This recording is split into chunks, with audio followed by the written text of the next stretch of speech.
gente volta a falar agora sobre a Lei Geral de Proteção de Dados numa conversa com o advogado de Direito Digital e Proteção de Dados do escritório Opsi Blum, Henrique Fabretti. Obrigada por conversar com a gente, obrigada por conversar com os ouvintes da Band News FM.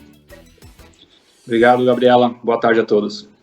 Bom, queria começar te perguntando o que muda a partir de hoje. Então, Lei Geral de Proteção de Dados entrando em vigor a partir desta sexta-feira. Isso significa que a gente vai saber melhor, a gente vai ter um controle melhor como os nossos dados serão usados? Essa é a ideia principal da legislação, né? De devolver o protagonismo sobre os dados pessoais para nós, né? Donos das nossas informações. Então, a partir disso, as organizações vão precisar ser muito mais transparentes em relação ao uso dos nossos dados, e contar para a gente um pouquinho, né, que dados que elas estão coletando sobre nós, o que elas utilizam, por que elas utilizam esses dados, com quem que elas compartilham essas informações. Então, é justamente devolver um pouquinho o controle sobre os nossos próprios dados pessoais. Bom, essa é a ideia da lei, mas, como a gente sabe, tem que ter alguém que fiscalize isso, que faça a gestão para saber se isso realmente está acontecendo. O que diz a Lei Geral de Proteção de Dados em relação a isso? E temos esse órgão fiscalizador no país?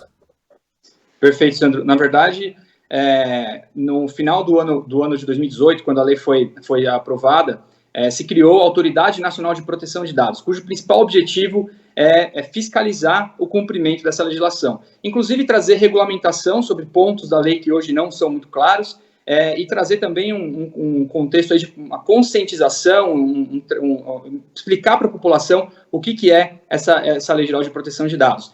E, infelizmente, essa autoridade existe no papel, mas ainda não foi, de fato, constituída. Então, a gente tem um problema a ser resolvido, e espero que seja resolvido muito em breve, que é justamente a ausência dessa autoridade, preenchendo essas lacunas que são necessárias e, claro, trazendo a fiscalização da legislação para que ela seja efetiva.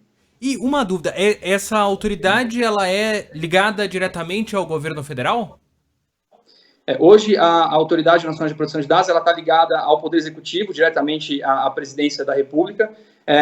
Então, a gente acabou de ter um decreto constituindo ali como é que seria o regimento dessa Autoridade Nacional de Proteção de Dados, justamente trazendo essa ligação com o Poder Executivo. O que claramente já trouxe aí alguns questionamentos sobre a independência dessa autoridade em tratar sobre os temas, principalmente porque o próprio poder público, né, as entidades de poder público, elas também estão sujeitas ao cumprimento dessa legislação. Então, já houve algumas críticas em relação a qual seria o grau de autonomia que essa autoridade teria, inclusive, para fiscalizar o poder público. A gente está dando essa fiscalização a uma parte interessada. Eu ia dizer isso, né? Que dependendo do fim, do objetivo final, né? Do uso desse dado, a gente tem um conflito de interesses, né? O ideal é que a autoridade tivesse um afastamento nesse sentido, né?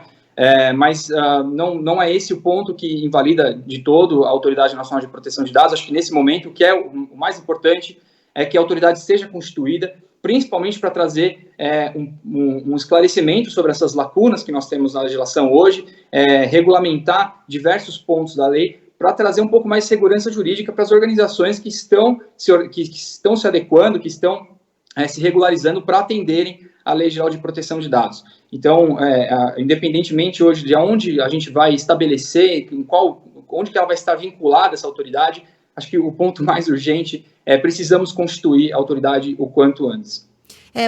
Você mencionou a questão da regulação e da regulamentação. Eu queria entrar um pouquinho nesse ponto, porque a gente teve uma novela aí, praticamente, né? A lei foi aprovada em 2018, ainda no governo Temer, estava prevista para entrar em vigor em agosto desse ano, e aí foi adiada.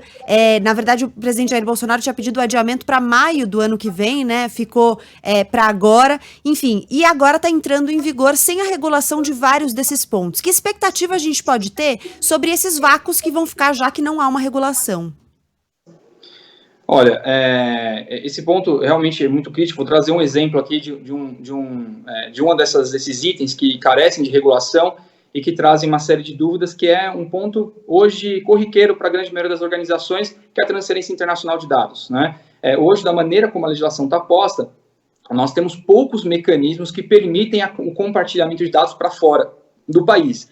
Isso significa, inclusive, o armazenamento de dados numa nuvem que tenha a sua operação, seu data center localizado fora do Brasil.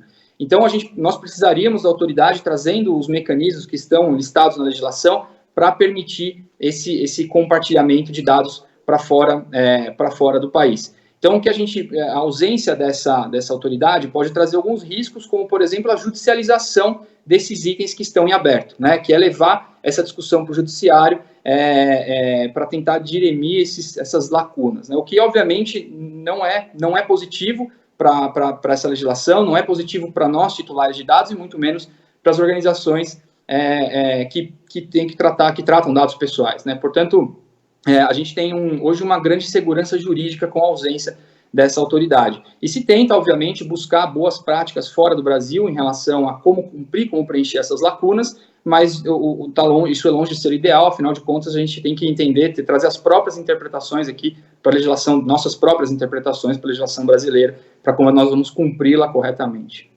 Eu acho sempre importante, né? A gente fala em dados, a segurança de dados hoje é um dos assuntos mais importantes que a gente tem no mundo. E a gente está falando aqui, tem, claro, os dados que todo mundo conhece, nome, CPF, cartão de... Esses são dados que já têm uma certa proteção. Mas a gente está falando aqui também de opções de compra, a gente está falando de opções políticas, e a gente já viu isso ser usado para definir eleições. A gente já viu escândalos da Cambridge Analytica, por exemplo, que usou esses dados para direcionar. Hoje é possível que um candidato direcione uma propaganda política através do quê? Dos dados que você fornece ao Facebook. E são dados que são vendidos realmente. E aí vem minha pergunta. Na prática, como eu, Sandro, vou saber que dados meus estão sendo usados? Porque tem lá a política de privacidade, basicamente ninguém lê aquilo tudo. E quando você assina lá, faz a sua conta no Facebook, você está autorizando esses dados a serem usados. Permanece dessa forma? E tem o dado que você fornece sabendo o que está fornecendo, Exato. né? Então você preenche o seu cadastro, coloca ali o seu nome, o seu CPF, o seu endereço, seja lá o que for, e tem o dado que você nem sabe que você está oferecendo. Qualquer movimento que você tenha dentro da plataforma, você está oferecendo uma informação.